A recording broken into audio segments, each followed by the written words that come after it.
Flower breeding is a common pastime in Animal Crossing.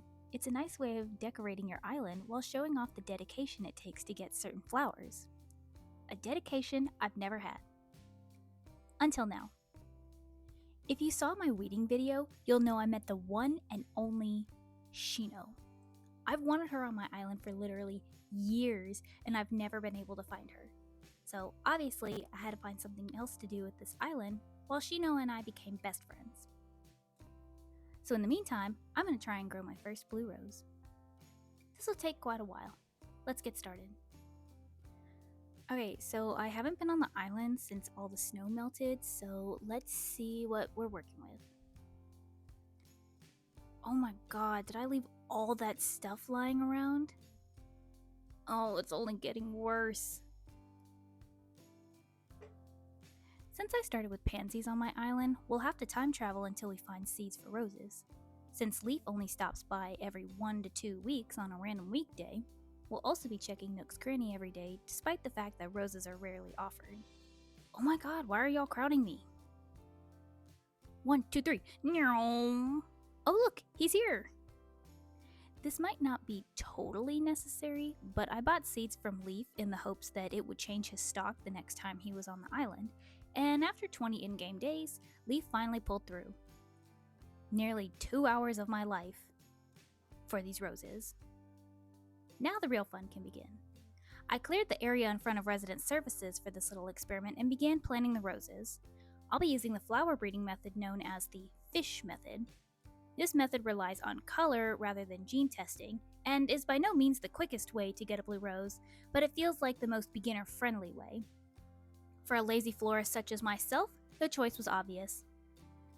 I can't really say much happened the first few hours. After a few resets, we got our first black rose, Teddy taught us our first reaction, and we definitely didn't splurge on a tea set from the shop.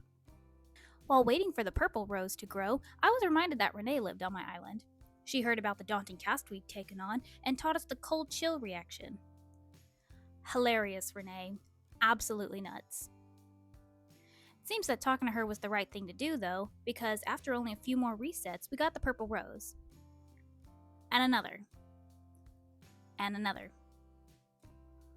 It took another 30 minutes to get the first orange rose from our black and yellow roses. I mean, I knew this wouldn't be quick, but I didn't realize we were in the long game like this. Now that I have the orange and purple roses, we'll focus on getting hybrid reds. At 2 p.m., nearly 4 hours since we started, our first hybrid red rose appears. Oh, little rosebud, you've got the weight of the world on your shoulders. But it's okay. I know we can get that blue rose together. Hybrid reds can spawn every color of rose, but we're only interested in the hybrid oranges and hybrid purples. And of course the rare blue rose, but I won't get my hopes up for that one. First up is a black rose. Trash. Next is a white rose. Trash. More red roses. Disrespectful. It almost feels like orange roses are as elusive as the blue roses. Oh look, a hybrid orange. One step closer to the goal. Wait, what are you doing? Why are you putting the hybrid orange with the rejects? Stop! Stop! Well, I'm sure I'll remember to fix that later. There's not really much to comment on for this section. It was mostly water flowers, shout encouragement, time travel. Over and over and over again.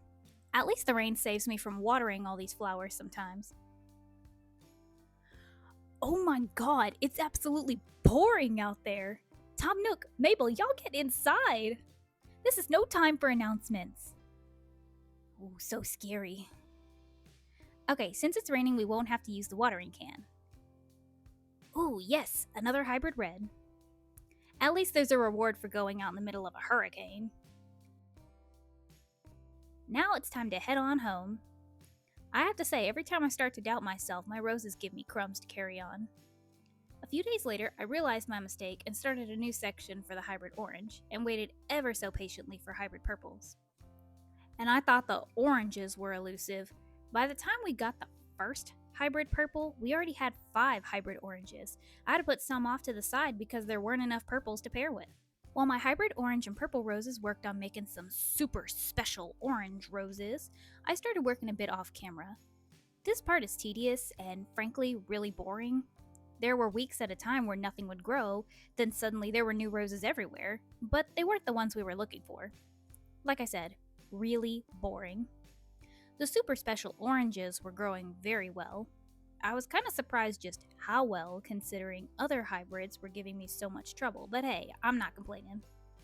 Despite their growth, I wasn't having any luck getting the blue rose, and I was ready to find a different method when it happened.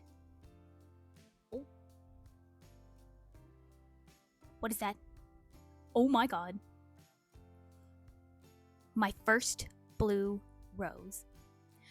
Finally, I am free from these shackles.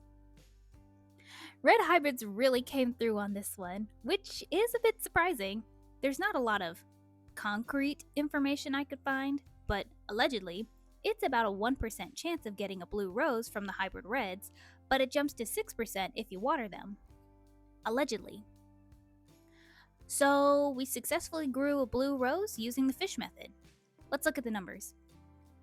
I started looking for rose seeds on March 5th and eventually got them from Leaf on March 25th. From March 25th to October 4th, literally 6 months later, we finally got the blue rose. If you factor in looking for the seeds, replacing nearly 70 watering cans, and sometimes looking up turnip prices for a friend, this journey took just under 12 hours. That's a lot of time for the silly little flower, but it's very, very cute. It's also really sweet knowing the blue rose came from the first hybrid reds we grew. Never doubted you for a second, buddy. You're the best. Thanks for watching. If you liked this video, be sure to subscribe and comment down below what you'd like to see next. Catch you in the next one.